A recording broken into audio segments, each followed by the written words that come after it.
I think this is a good place to sit. I should be centered, but I like showing like this part. Like, I guess you guys know it's there, so I probably should be centered. But today I'm going to be recommending you guys steamy romances. I'm sorry if I'm like speaking quietly. My entire family is home, and I usually film alone. So if I don't have like, the same energy as I do in all my videos, it's usually because like somebody in my family is home and I feel like awkward. But yeah, today we're gonna be recommending some steamy romances because I really like them and it's one of my favorite genres, like just romance in general. And I just want to share them with you guys because I realized I haven't done like one of these specifically. I do have a dark romance recommendations video, but I mean, if you guys want to check that out, I'll link it down below.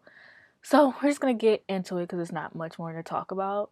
So the first book I want to recommend is Pestilence, and I did recommend this in my apocalyptic books to read during the quarantine. I did recommend Pestilence during that video, but Pestilence is basically about, oh, I do have these ranked from like least to most from what I can remember, very loosely. So like if you read a book that you think is like least steamy and then you're like, it's based on what I can remember, okay?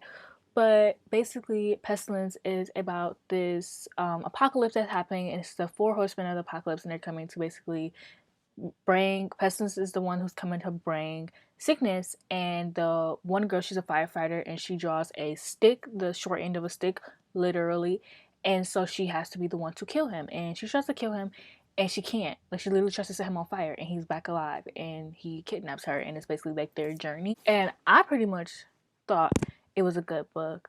The steam levels was like kind of low, like it was very like sweet and cute and like not messed up as I typically read. So yeah, if you're into like cute and sweet, I definitely recommend Pestilence. The next book I want to recommend is In Her Pumpkin Patch. I did read this book for a review. I thought it was gonna be like one of those like trashy books that were like so terrible, and it was like I was just gonna giggle at the entire time. But when I read it, I was like, this is kind of good. Like, I ended up actually really enjoying the book. It was funny, it was quirky, yes, it was very cringy at moments, but I just thought it was just like so cute. Main character, like, she was just so like sweet, and like her favorite holiday was Halloween. They lived in a haunted house basically. It was like gave me like the main guy hated Halloween, and like it gave her like give him spirits, and it gave me one of my favorite tropes, which is when the guy like gets jealous when the girl is talking to someone else, like another guy, and like they're obviously flirting, and the main guy, he's just like, I don't know why I'm so jealous. And he's just like, I don't know why I'm so jealous. Like, I don't like her, and blah, blah, blah. I love that trope so much. I'm so trash for that trope. I can't explain to you why. But yeah, next book I have is Paper Princess. This is lower on the list because I don't remember the steam levels. I don't remember it being like a lot of smut or anything in Paper Princess. So it's lower on the list. But this is basically about this girl who is basically homeless. She's a stripper and she's in high school. And her parents are dead, obviously, which is why she's a stripper. And so she ends up this guy ends up finding her who's like best friends with her dad, and she ends up like living with him and his four sons, and the sons like 4 or 5, I can't remember, but they hate her. And it was a really good, like it was like a it's a good book. It was very like reality TV show. Like, it was very trashy, but so good. I haven't finished the series yet because the second book was like such a no. I'm on the third book, but like every book ends with like a plot twist, and it's just like such a good, quick, easy read. Like, it's just very like not cute, but it's like kind of on a dark romance side, but like not too dark. And I personally really enjoyed the book. Like, I love the book. I haven't finished the series yet.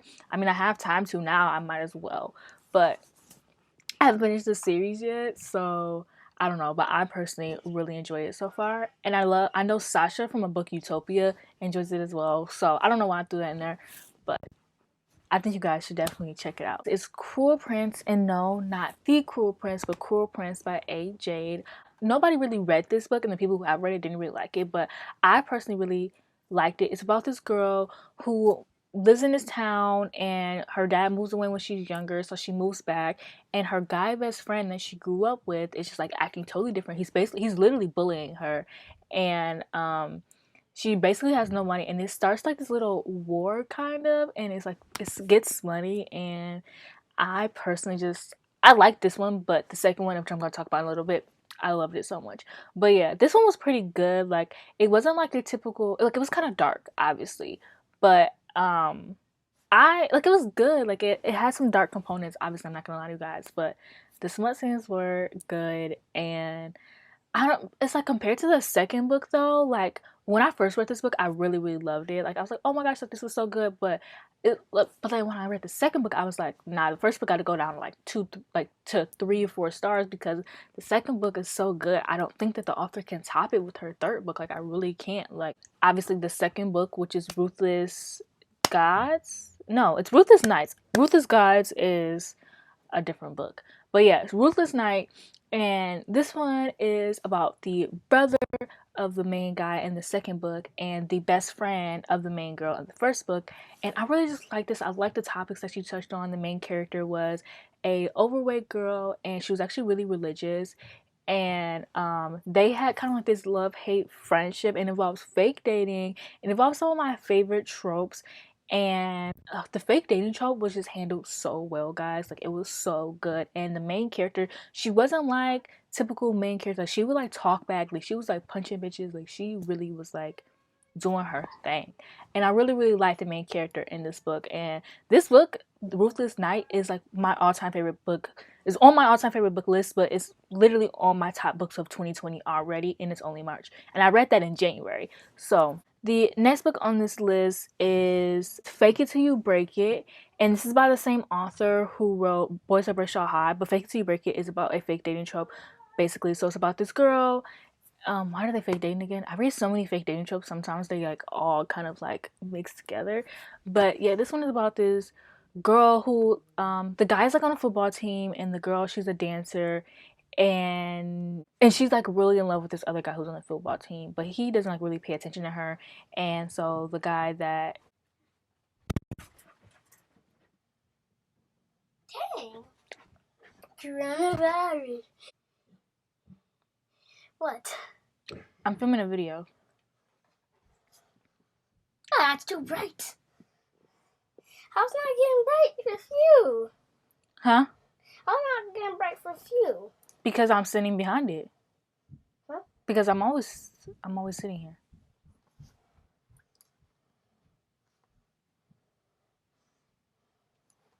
Oh.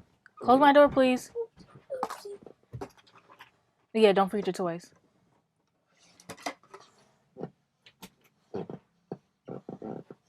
Can I get the door for a sec? Why? Look. Okay, go ahead. Okay.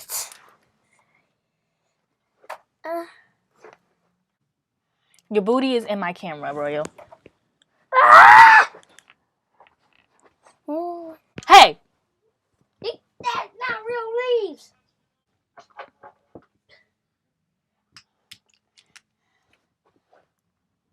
Go ahead.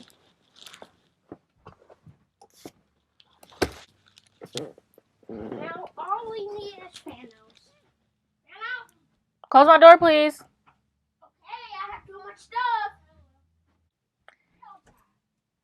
Don't we just love your family being quarantined with you, so everyone literally being home, and you live in a house of 6 people and everyone's here and doing their own thing and making a lot of noise, and you're trying to film YouTube videos so that your channel doesn't flop, but your family doesn't let you succeed. Yeah, we just love that. So back to what I was saying. The plot of the book is that the main character is in love with one of the guys on the football team, and then the bad boy of the football team, bad boy slash player of the football team, is like rivals with this guy, and he also either is her next door neighbor or lives behind her house. I don't remember. I ended up giving this book 4 stars. Towards the end, I just kind of got bored, and I felt like it was really repetitive towards the end because he basically like was in love with her, and he was kind of like using her, like being her fake being his fake girlfriend as like a reason to be like, oh, I'm your boyfriend, like we need to do this, like I'm your fake boyfriend, like I need to be protective and possessive of you and all this stuff. And honestly, I didn't care. I was eating it up. I don't care. Sorry. I love, like, a lot of people on booktube don't like jealousy and possessiveness in their books, which is understandable. I mean, as long as it's not like freaking after for me, I really don't care. Like after, like that was a little excessive. Like literally, he hated his stepbrother because Tessa would talk to him. Like she showed no romantic interest in him, and he hated like what was Harden hated literally anyone that Tessa talked to, and like that obviously was toxic. But I just love like in books when guys are like possessive and like they get jealous and like I just eat it up. I eat it up. I'm not gonna lie to you guys. I really do. I really enjoy it. I can't front. So the next book I have on this list is the Black Dagger Brotherhood. I'm only on book 2, but these steamy scenes, like, oh, this is a paranormal romance, by the way, and this is about these guys who are vampires, and they kind of like they have a brotherhood to protect all the other vampires because they're like super super old and stuff. And the first book wasn't that good, but the second book was better, and everyone was like, "Oh my gosh, like the third book is like the best book." Well, it's not like the best book in the series because it was a freaking 19-book series, but everyone's like the third book is like where it really gets good, and I'm like really shook because I thought the second book redeemed itself so much. My problem with the first book was that it had insta love, like literally this. Basically, I kind of liked it because it was like the guy was like best friends with her dad, and so he was like meant to look over her, but he ended up like falling in love with her, and I was like eating that up. But then like he was like in her apartment somehow. She didn't know him, by the way, and he's like in her apartment, and they just end up doing it, and then they fall in love, and I'm like, that is so unrealistic because first of all, if you're in my apartment, I'm gonna stab you. If you're in my apartment and I don't know who you are, I'm gonna stab you. Like there's no if ands buts or about it. We're not about to make out, no matter how hot you are. If you're super hot, I'm probably gonna get scared and like leave. But I don't know why the author made that happen. But the author redeemed herself in the second book. It was insta lovey, but it made more sense. And one thing about paranormal romances is that they're very insta lovey, and I'm kind of starting to learn that.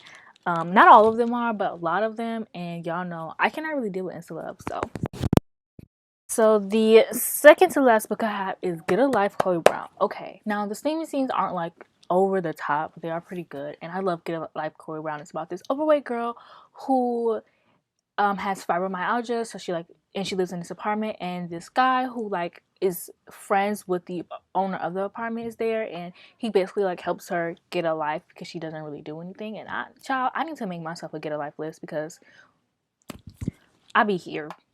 If I'm not at work, I'm here.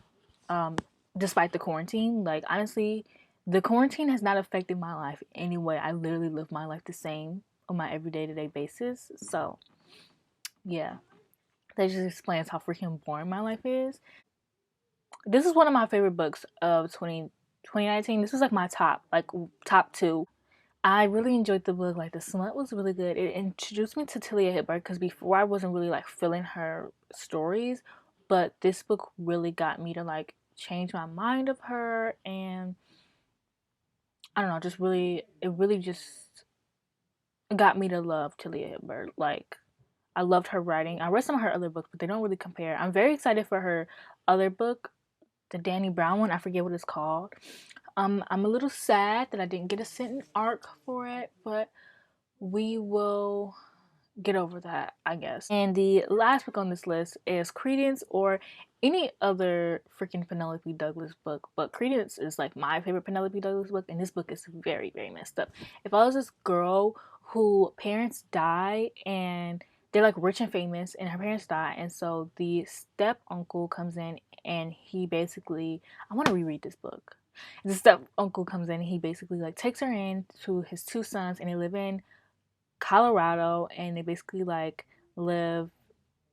I kept imagining basically living in a tree house where they literally live in a normal 2-story house. I just kept imagining a tree house for some weird reason. I literally imagined them like living like George the Jungle style. And anyways, but yeah, basically they have to like work on like the house, and like they work outside and stuff, and it's like a small town, and when winter comes they're going to be trapped in this house for like days upon days because they have really really bad winters, and it just makes me really want to read. It makes me really want to move to Colorado so bad. Like imagine me thriving in a house in Colorado with like all of my plants, real plants and fake ones. We don't discriminate.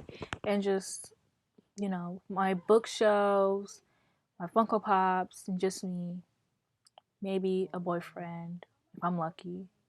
That sounds nice. But then again, I really want to live like I literally want to live everywhere. I want to live in New York. I want to live in Connecticut. I want to live in I want to live everywhere, basically. Everywhere except Michigan. How am I gonna get there? I don't even drive, so how am I gonna move? I don't even drive. I don't know what's wrong with me. Anyways, back to the freaking book. I really enjoyed the book. The ending, I really liked who she ended up with.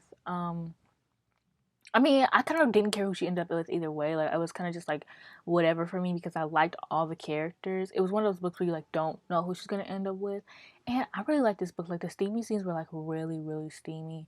Um, and then there's Corrupt by Penelope Douglas, which is also messed up. I really have a love hate relationship with this book. When I first read Corrupt, I gave it 2 stars, and after pondering on it, I gave it 5 stars just because the like 85% of the book, like I was loving it. I was like, I'm gonna give this 3 stars. I'm gonna give this 5 stars. Like I was loving everything. And then towards the end, one thing I noticed about Penelope Douglas is she has like this.